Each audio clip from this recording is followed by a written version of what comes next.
कहानी एक आलिमा लड़की की। एक शख्स का रिश्ता एक आलिमा औरत से तय हुआ और उनसे शादी कर ली। बाद में उस औरत ने कहा, हम शरीयत के मुताबिक जिंदगी बसर करेंगे। वो शख्स उस बात से बहुत खुश हुआ कि बाकी जिंदगी बीवी की बरकत से शरीयत के मुताबिक गुजरेगी। कुछ दिनों बाद बीवी ने कहा कि देखो, हमने घर में शरीयत के मुताबिक जिंदगी गुजारने का अहद किया था और शरीयत में बीवी पर सास और ससुर की खिदमत वाजिब नहीं, और शरीयत के मुताबिक अगर बीवी सास ससुर के साथ न रहना चाहे तो शौहर को अपनी बीवी के लिए अलहदा घर का इंतजाम करना होता है। लिहाजा मेरे लिए अलहदा घर ले लो। वो शख्स बड़ा परेशान हुआ। अलहदा घर लेना कोई बड़ी बात नहीं, पर मेरे बूढ़े माँ बाप का क्या होगा, ये फिक्र उसे परेशान कर रही थी।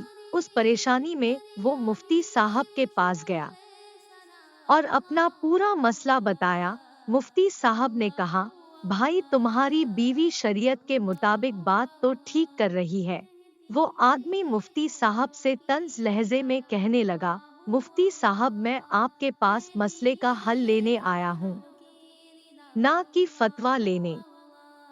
मुफ्ती साहब ने मुस्कुराते हुए कहा, तुम परेशान न हो, तुम बस अपने बीवी से जाकर कहो, शरीयत के मुताबिक मैं दूसरा निकाह कर रहा हूँ और मेरी दूसरी बीवी मेरे माँ बाप के साथ रहेगी और वो उनकी खिदमत भी करेगी।